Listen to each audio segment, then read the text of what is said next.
옛 계명과 새 계명인 사랑. 하나님의 말씀은 요한일서 2장 7절로 8절입니다. 사랑하는 자들아, 내가 새 계명을 너희에게 쓰는 것이 아니라 너희가 처음부터 가진 옛 계명이니 이 옛 계명은 너희에 들은 바 말씀이거니와 다시 내가 너희에게 새 계명을 쓰노니 저에게와 너희에게도 참된 것이라. 이는 어두움이 지나가고 참 빛이 벌써 비침이니라. 이 시간에는 옛 계명과 새 계명인 사랑이라는 제목으로 말씀을 묵상하겠습니다. 본문을 얼핏 보면 모순처럼 보입니다. 왜냐하면 7절에서 옛 계명이라고 표현한 사랑을 8절에서는 새 계명이라고 말하고 있기 때문입니다. 그러나 이것은 모순되거나 사도 요한이 잘못 기록한 실수도 아닙니다. 이것은 사랑의 기원과 속성 그리고 예수님으로 말미암아 분명해진 사랑의 의미에 대한 단적인 표현입니다. Chapter 1. 옛 계명과 새 계명인 사랑. 첫 번째, 옛 계명인 사랑. 7절을 보면 사랑하는 자들아, 내가 새 계명을 너희에게 쓰는 것이 아니라 너희가 처음부터 가진 옛 계명이니라고 했습니다. 옛의 헬라어는 빨라이오스입니다. 의미는 낡은, 오래된, 더 이상 새롭지 않은입니다. 본문에서는 오래전에 주어지고 지금도 효력이 있는 것, 즉 옛 계명에 대하여 사용되었습니다. 옛 계명은 새로운 것과 대조해 볼 때 익숙해져 있고 잘 알려져 있는 것입니다. 사도 요한이 사랑을 옛 계명으로 표현한 것은 이미 구약 시대부터 율법을 통해 계시되고 주어진 계명이기 때문입니다. 예를 들면 빚을 탕감해주는 면제의 규례, 종을 해방시켜 주기 위한 규례, 그리고 고아와 과부와 나그네를 보호하기 위한 규례, 또 십계명에 나타난 하나님 사랑과 이웃 사랑은 율법이 사랑의 계명임을 보여주고 있습니다. 뿐만 아니라 레위기 19장 18절은 이웃 사랑에 대해 명령하고 있습니다. 원수를 갚지 말며 동포를 원망하지 말며 이웃 사랑하기를 내 몸과 같이 하라. 이처럼 사랑은 신약에 와서 갑자기 나타난 계명이 아니라 이미 구약 시대부터 있었던 옛 계명입니다. 단지 유대인들은 구약의 율법에서 내면에 흐르는 사랑의 정신을 깨닫지 못하고 행하지 않았기 때문에 예수님께서 강조하신 사랑이 익숙하지 않았던 것입니다. 하나님의 말씀에서 내면에 흐르는 사랑의 정신을 깨닫지 못하고 행하지 않으면 그 신앙은 죽은 신앙입니다. 두 번째, 새 계명인 사랑. 8절을 보면 다시 내가 너희에게 새 계명을 쓰노니라고 했습니다. 새의 헬라어는 까이노스입니다. 의미는 새로운, 신선한, 최근에, 낙지 않은, 새로운 종류의 고귀한, 보기 드문입니다. 시간상으로 최근의 것을 의미하지 않고 형식이나 질적인 면에서 새로워진 것을 의미합니다. 옛 계명이라 하면 구약의 율법에 의해 이미 주어진 계명이라는 뜻이듯이 새 계명이라 하면 이미 주어진 옛 계명이 예수님에 의해 새로워졌다는 의미인 동시에 새로운 표준으로 제시되었다는 의미입니다. 그 구체적인 의미는 다음과 같습니다. 새 계명은 첫째, 예수님에 의해 완성된 계명입니다. 예수님에 의해 새로워진 계명이라는 말은 예수님으로 말미암아 완성되었다는 의미입니다. 원수를 사랑하고 이웃을 자신의 몸과 같이 사랑하는 사랑은 인간에 의해 완벽하게 시행될 수 없고 예수님 이전에 그 누구도 온전히 행한 적이 없었는데 예수님에 의해 비로소 완성되었다는 의미입니다. 마치 진부한 음악이라도 훌륭한 오케스트라가 연주하면 전혀 새로운 곡으로 들리듯이 사랑 역시 예수님에 의해 새로워지고 완성되었다는 뜻입니다. 예수님은 온전한 사랑이 무엇인지를 몸으로 직접 보여주심으로 우리에게 새롭고 신선한 충격으로 사랑을 깨닫게 하셨습니다. 새 계명은 둘째, 예수님에 의해 넓어진 사랑입니다. 예수님에 의해 완성되고 새로워진 사랑의 특징은 그 범위가 죄인에게까지 넓어졌습니다. 예수님은 정통 유대교인들이 멸시하고 천대하며 적대시했던 버림받은 자들과 죄인을 자신의 벗으로 여기셨으며 모든 인류를 자신의 사랑의 대상으로 삼으셨습니다. 예수님을 통해 비로소 하나님의 사랑이 이방인에게까지 퍼진 것입니다. 새 계명은 셋째, 예수님에 의해 깊어진 사랑입니다. 예수님의 사랑은 자신을 배척하고 미워하며 조롱하는 자들까지 포함하는 사랑이었습니다. 예수님의 사랑은 자신을 위하는 자들만을 사랑하는 이기심의 벽을 허물고 심지어 자신을 죽이는 자들까지 사랑하는 깊이 있는 사랑을 보여주었습니다. 이러한 예수님의 사랑으로 말미암아 이미 죽은 계명이었던 사랑이 새로운 모습으로 새로운 표준으로 되살아나 새 계명이 될 수 있었습니다. 새 계명은 넷째, 예수님에 의해 궁극적인 승리를 쟁취한 사랑입니다.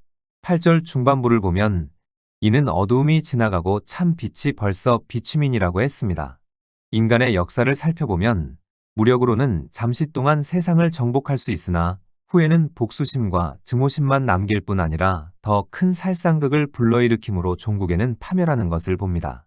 그러나 사랑은 모든 것을 이길 수 있습니다.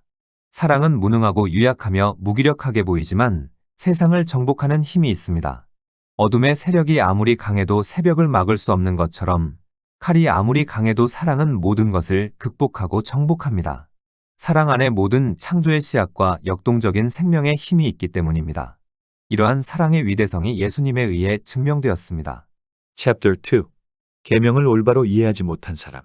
7절 전반부를 보면 사도 요한은 사랑하는 자들이라고 함으로써 하나님 안에 거하는 삶, 하나님과 교제하는 자가 가지는 대표적인 특성이 사랑임을 강조하고 있습니다. 8절 전반부를 보면 다시 내가 너희에게 새 계명을 쓰노니 저에게와 너희에게도 참된 것이라고 했습니다. 사랑은 옛 계명인 동시에 새 계명을 포괄하는 진리라는 것입니다.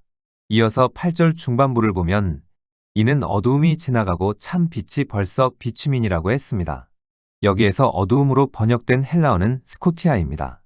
흑암을 뜻하는 단어로 죄로 말미암아 하나님으로부터 가려진 상태, 빛이 없는 혼돈과 절망의 상태를 의미합니다. 반면 빛으로 번역된 헬라어는 포스인데 하나님의 진리와 생명을 의미합니다. 이것은 다시 말해 세상의 빛으로 오신 그리스도와 그분이 행하신 십자가상에서의 사역을 의미합니다. 요한은 그리스도를 통해 완성된 사랑을 알지 못하던 시간을 어두움에 비유하고 그리스도의 십자가 사역으로 사랑을 알게 된 사실을 참 빛이 비친 것에 비유하고 있습니다. 계명은 알았지만 그 내면에 흐르는 사랑의 정신을 깨닫지 못한 어두움의 시대가 지나가고 이제 사랑의 본질인 그리스도의 구속 사역으로 인해 죄된 세상의 사랑의 빛이 비쳤음을 보여주고 있습니다. 7절을 보면 사랑하는 자들아 내가 새 계명을 너희에게 쓰는 것이 아니라 너희가 처음부터 가진 옛 계명이니 이 옛 계명은 너희의 들은 바 말씀이거니와 라고 했습니다. 요한이 말하고자 하는 새 계명은 우리가 예전부터 많이 듣고 잘 알고 있던 옛 계명과 같은 목적을 가진 동일한 계명이라는 것입니다. 여기서 말하는 옛 계명이란 구약 성경을 통해서 우리에게 말씀해 주신 십계명을 비롯한 여러 가지 계명들을 말씀합니다. 구약 성경의 대표적인 계명인 십계명을 두 가지로 요약을 하면 하나님 사랑, 이웃 사랑입니다. 그러나 열심히 계명을 지킨다고 지켰는데 계명의 목적인 하나님 사랑, 이웃 사랑을 실천하지는 못했습니다. 오히려 그와 반대가 되는 방향으로 계명을 잘못 이해하고 가난한 이웃에게 피해를 입히고 하나님께 영광을 돌리기보다는 자기의 의를 나타내는 데 사용했습니다. 계명을 올바로 이해하지 못한 사람은 첫째, 자기 힘으로 율법을 지키려고 합니다. 율법은 모든 인간이 죄인임을 드러낼 뿐입니다. 로마서 3장 20절에 율법의 행위로 그의 앞에 의롭다 하심을 얻을 육체가 없나니 율법으로는 죄를 깨달음이니라. 율법은 모든 사람이 죄인임을 드러내므로 하나님께 나아가기 위해서 죄 사함이 필요함을 알려줍니다. 또 율법은 영원한 죄 사함을 주시는 그리스도께로 인도하는 초등교사입니다. 갈라디아서 3장 24절에 이같이 율법이 우리를 그리스도에게로 인도하는 몽학 선생이 되어 우리로 하여금 믿음으로 말미암아 의롭다 함을 얻게 하려 함이니라. 율법은 인간이 지은 죄를 깨닫게 하므로 희생 제사를 통해서 일시적으로 죄 사함을 받는 길을 보여 주었을 뿐만 아니라 영원한 죄 사함의 길이 있음을 알려주는 초등교사 역할을 수행합니다. 영원한 죄 사함을 얻는 길은 십자가에 달리신 예수님을 믿음으로 말미암아 의롭다 하심, 즉 구원을 얻게 됩니다. 이러한 것을 이해하지 못한 바리새인과 서기관들은 하나님의 열심에는 관심이 없고 하나님께만 열심을 내었습니다. 하나님의 열심과 하나님께 열심은 한 글자밖에 차이가 나지 않지만 그 뜻은 전혀 다릅니다. 하나님께 열심은 그저 하나님이라는 대상을 설정해 두고 그 대상을 향해서만 열심을 내는 것입니다. 하나님의 뜻이나 열심, 관심은 고려하지 않은 채 그저 열심을 내는 행위 자체에 몰두하는 것으로 이러한 하나님께 열심은 자기 의로 빠지기 쉽습니다. 그러나 하나님의 열심은 다릅니다. 이것은 하나님께서 무엇에 열심을 내고 계시는지 하나님의 뜻과 마음에 관심을 갖는 것입니다. 자신의 의를 위한 맹목적인 열심이 아닌 하나님의 열심을 이루기 위한 완전한 복종과 순종의 삶을 말하는 것입니다. 예수님이 서기관과 바리새인을 향해 화를 내신 것도 이들이 하나님께만 열심을 내며 자신의 의에 취한 채 세상과 사람을 사랑하시는 하나님의 열심은 무시했기 때문입니다. 계명을 올바로 이해하지 못한 사람은 둘째, 형식적인 신앙생활을 합니다. 구약의 이스라엘 백성들은 할례를 행하고 안식일을 지키고 절기를 지켰지만 하나님을 경외하는 마음은 없었습니다. 이사야 1장 11절로 15절에 여호와께서 말씀하시되 너희의 무수한 재물이 내게 무엇이 유익하뇨? 나는 수양의 번제와 살진 짐승의 기름에 배불렀고 나는 수송아지나 어린 양이나 수염소의 피를 기뻐하지 아니하노라. 너희가 내 앞에 보이러 오니 그것을 누가 너희에게 요구하였느뇨? 내 마당만 밟을 뿐이니라. 헛된 재물을 다시 가져오지 말라. 분향은 나의 가증이 여기는 바요. 월삭과 안식일과 대회로 모이는 것도 그러하니 성회와 아울러 악을 행하는 것을 내가 견디지 못하겠노라. 내 마음이 너희의 월삭과 정한 절기를 싫어하나니 그것이 내게 무거운 짐이라 내가 지기에 곤비하였느니라. 너희가 손을 펼 때에 내가 눈을 가리우고 너희가 많이 기도할지라도 내가 듣지 아니하리니 이는 너희의 손에 피가 가득함이니라. 그 결과는 하나님의 징계였습니다. 이사야 1장 5절로 6절에 온머리는 병들었고 온 마음은 피곤하였으며 발바닥에서 머리까지 성한 곳이 없이 상한 것과 터진 것과 새로 맞은 흔적뿐이오늘. 예수님께서도 이 백성이 입술로는 나를 공경하되 마음은 내게서 멀도다고 했습니다. 또 너희가 박하와 회향과 근체의 11조는 들이되 율법에 더 중한 바 정의와 긍휼과 믿음은 버렸도다고 했습니다. 계명을 올바로 이해하지 못한 사람은 셋째, 자기의 의를 드러냅니다. 계명을 주신 제일 큰 목적은 하나님을 사랑하는 것입니다. 그런데 사람들은 하나님을 사랑하기 위해서 계명을 지키기보다는 자기의 의를 나타내고 자기가 잘난 척하기 위해서 계명을 지켰습니다. 유대인들은 금식하는 것을 자랑하고 구제하는 것을 자랑하고 기도하는 것을 자랑했습니다. 계명을 올바로 이해하지 못한 사람은 넷째, 자기의 욕심을 채웁니다. 계명을 지키는 또 하나의 목적은 이웃을 사랑하기 위해서입니다. 그런데 이웃 사랑을 목적으로 계명을 사용하는 것이 아니라 그 계명을 자신의 욕심을 채우는 도구로 사용했습니다. 10계명의 두 번째 부분인 5계명에서 10계명까지의 이웃 사랑 부분을 보면 이웃의 것을 탐내서 빼앗으려고 하지 말고 보호해 주라는 것입니다. 이웃의 가정을 보호해 주어서 그 아내를 넘보지 말라는 것입니다. 이웃의 재물을 탐내어 빼앗지 말고 잘 살게 해 주라는 것입니다. 이웃을 해하려고 거짓말하지 말고 명예를 지켜주라는 것입니다. 이런 뜻을 이해하지 못하는 사람은 법을 교묘히 이용을 해서 자기의 욕심을 채우는 데 사용합니다. 한 부자 청년이 예수님께 와서 물었습니다. 마태복음 19장 16절로 22절에 선생님이여, 내가 무슨 선한 일을 하여야 영생을 얻으리이까? 예수께서 가라사대 어찌하여 선한 일을 내게 묻느냐? 선한 이는 오직 한 분이시니라. 내가 생명에 들어가려면 계명들을 지키라. 가로되 어느 계명이오니이까? 예수께서 가라사대 살인하지 말라, 간음하지 말라, 도적질하지 말라, 거짓 증거하지 말라. 내 부모를 공경하라, 내 이웃을 내 몸과 같이 사랑하라 하신 것이니라. 그 청년이 가로되 이 모든 것을 내가 지키었사오니 아직도 무엇이 부족하니이까? 예수께서 가라사대 내가 온전하고자 할진대 가서 내 소유를 팔아 가난한 자들을 주라. 그리하면 하늘에서 보화가 내게 있으리라. 그리고 와서 나를 좇으라 하시니 그 청년이 재물이 많음으로 이 말씀을 듣고 근심하며 가니라. 이 부자 청년은 모든 계명을 다 지킨 줄로 생각을 했지만 자기 욕심을 채우는 일은 버리지 못했습니다. 자기를 위해 재물을 모으고 남을 위해 쓸 줄 모르는 사람은 계명을 이해하지 못한 사람입니다. 계명을 올바로 이해하지 못한 사람은 다섯째, 다른 사람을 정죄합니다. 계명의 목적은 이웃을 사랑하기 위함이라고 했는데 유대인들은 다른 사람을 정죄하기 위해 계명을 사용했습니다.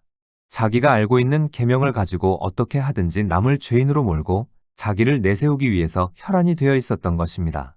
교회에서 봉사를 열심히 하는 사람은 자신이 최고인 줄 알고 그렇지 않는 성도를 정죄합니다. 헌금을 많이 하는 사람은 자신이 최고인 줄 알고 그렇지 않는 성도를 정죄합니다. 기도를 많이 하는 사람은 자신이 최고인 줄 알고 그렇지 않는 성도를 정죄합니다. 말씀을 많이 하는 사람은 자신이 최고인 줄 알고 그렇지 않는 성도를 정죄합니다. 밤기도를 하는 사람은 자신이 최고인 줄 알고 그렇지 않는 성도를 정죄합니다. 새벽 기도를 하는 사람은 자신이 최고인 줄 알고 그렇지 않는 성도를 정죄합니다. 우리는 하나님께서 각자에게 주신 달란트대로 일할 뿐입니다. 그러므로 자신의 일에 집중하면 되지 어리석게 다른 사람을 정죄하지 말아야 합니다. 머리는 예수 그리스도시요 우리는 각 지체일 뿐입니다. Chapter 3. 계명을 올바로 이해한 사람. 종교인과 신앙인은 차이가 있습니다. 종교인은 자기가 믿는다고 하는 종교의 형식과 외형을 지키고자 힘쓰는 사람입니다. 신앙인은 기독교의 본질을 깨닫고 그 본질을 놓치지 않는 사람입니다. 기독교의 본질은 바로 하나님이십니다. 계명을 올바로 이해한 사람은 첫 번째, 자기 힘으로 율법을 지킬 수 없음을 알고 성령의 능력을 의지합니다. 이러한 사람은 자신의 모습을 진솔하게 하나님께 고백하며 성령의 도우심을 간구합니다. 성령의 도움이 없이는 그 누구도 변화할 수 없기 때문입니다. 그리고 매 순간 예수님의 보혈을 의지하여 하나님께 나아갑니다. 계명을 올바로 이해한 사람은 두 번째, 하나님을 경외합니다. 한 율법사가 예수님께 율법 중에 어느 계명이 크니까? 라고 물었습니다.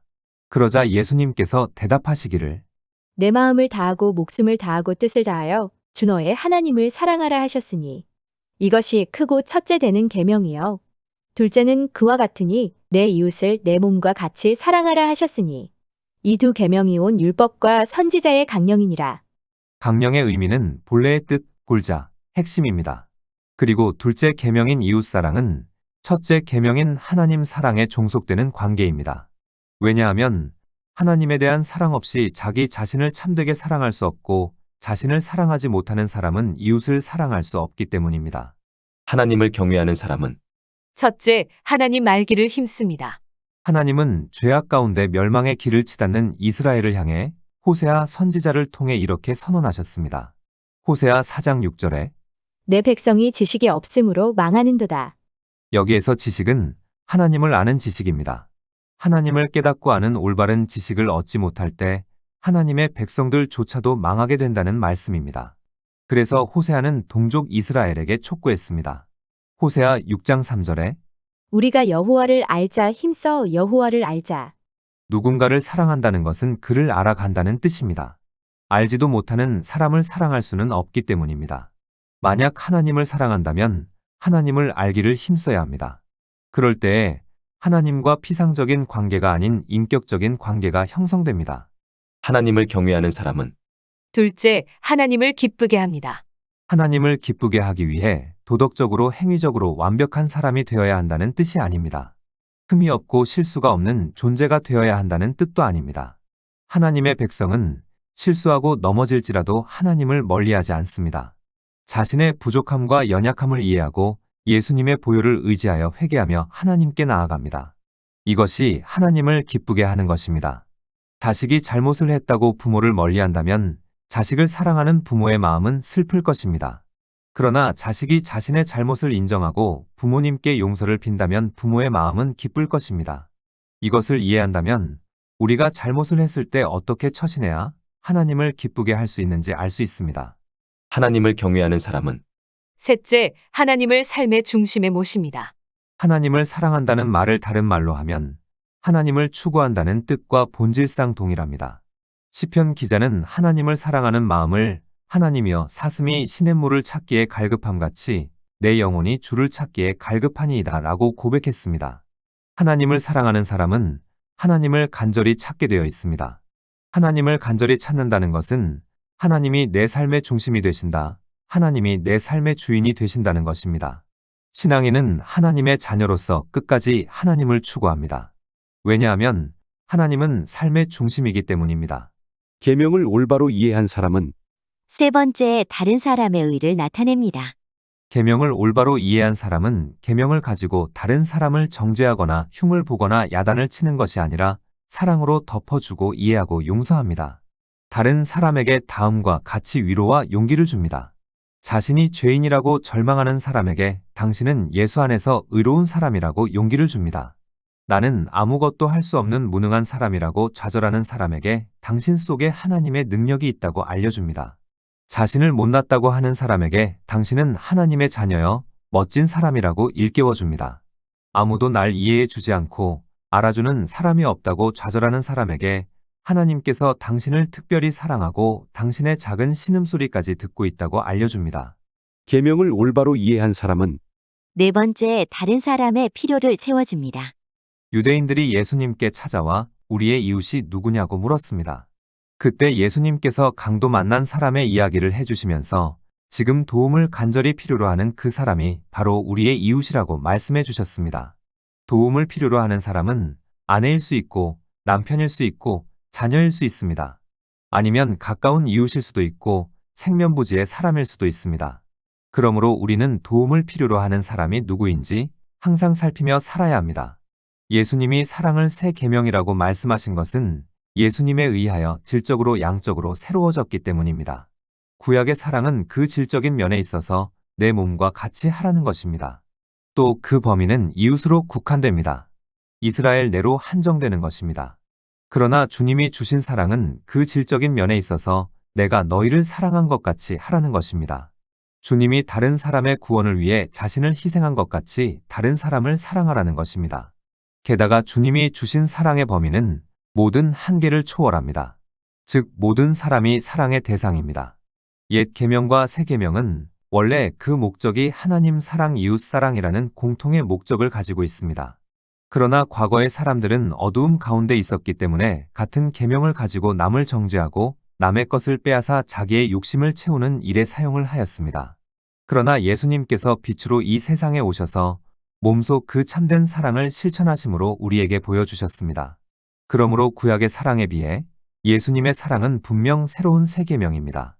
그러나 사랑이 이미 구약에서부터 주어졌다는 점에서 옛 계명인 것도 분명합니다. 사랑은 옛 계명인 동시에 새 계명인 것입니다. 사랑은 구약의 핵심인 동시에 신약의 핵심입니다. 구약의 하나님의 뜻과 신약의 하나님의 뜻은 다르지 않습니다. 즉 사랑은 모든 계명의 요체인 것입니다. 골로새서 3장 9절로 10절에 옛사람과 그 행위를 벗어버리고 새 사람을 입었으니 이는 자기를 창조하신 자의 형상을 조차 지시게까지 새롭게 하심을 받는 자니라. 우리는 옛 사람과 행위를 벗어버리고 형식이나 질적인 면에서 새롭게 살아가야 합니다. 말씀을 정리하겠습니다. 종교인과 신앙인은 차이가 있습니다. 종교인은 자기가 믿는다고 하는 종교의 형식과 외형을 지키고자 힘쓰는 사람입니다. 신앙인은 기독교의 본질을 깨닫고 그 본질을 놓치지 않는 사람입니다. 기독교의 본질은 바로 하나님이십니다. 이미 주어진 하나님의 말씀에서 내면에 흐르는 사랑의 정신을 보지 못하고 지식적으로만 알고 행하지 않으면 그 신앙은 죽은 신앙이라 할 수 있습니다. 새 계명이라는 의미는 이미 주어진 옛 계명이 예수님에 의해 새로워졌다는 의미인 동시에 새로운 표준으로 제시되었다는 의미입니다. 우리는 옛 사람과 행위를 벗어버리고 형식이나 질적인 면에서 새롭게 살아가야 합니다. 새 계명은 첫째, 예수님에 의해 완성된 계명입니다. 둘째, 예수님에 의해 넓어진 사랑입니다. 셋째, 예수님에 의해 깊어진 사랑입니다. 넷째, 예수님에 의해 궁극적인 승리를 쟁취한 사랑입니다. 계명을 올바로 이해하지 못한 사람은 첫째, 자기 힘으로 율법을 지키려고 합니다. 둘째, 형식적인 신앙생활을 합니다. 셋째, 자기의 의를 드러냅니다. 넷째, 자기의 욕심을 채웁니다. 다섯째, 다른 사람을 정죄합니다. 계명을 올바로 이해한 사람은 첫 번째, 자기 힘으로 율법을 지킬 수 없음을 알고 성령의 능력을 의지합니다. 두 번째, 하나님을 경외합니다. 세 번째, 다른 사람의 의를 나타냅니다. 네 번째, 다른 사람의 필요를 채워줍니다. 우리는 옛 사람과 행위를 벗어버리고 형식이나 질적인 면에서 새롭게 살아가야 합니다. 기도하시겠습니다. 하나님, 종교의 형식과 외형을 지키고자 힘쓰는 종교인이 아니라 기독교의 본질을 깨닫고 그 본질을 놓치지 않는 신앙인으로 살아가게 하옵소서. 하나님의 말씀에 흐르는 사랑의 정신을 깨닫고 행하는 우리 모두가 되게 하옵소서. 예수님의 이름으로 기도드립니다. 아멘. 하나님의 말씀을 묵상하며 자신의 모습이 한없이 초라해질 때 자신의 모습을 진솔하게 하나님께 고백하며 성령의 도우심을 간구해야 합니다. 성령의 도움이 없이는 그 누구도 변화할 수 없기 때문입니다. 그리고 매 순간 예수님의 보혈을 의지하여 하나님께 나아가야 합니다. 하나님께서는 내 형편이 어떠하든 내 신분이 무엇이든 무슨 죄를 지었든 변함없이 나를 사랑하십니다.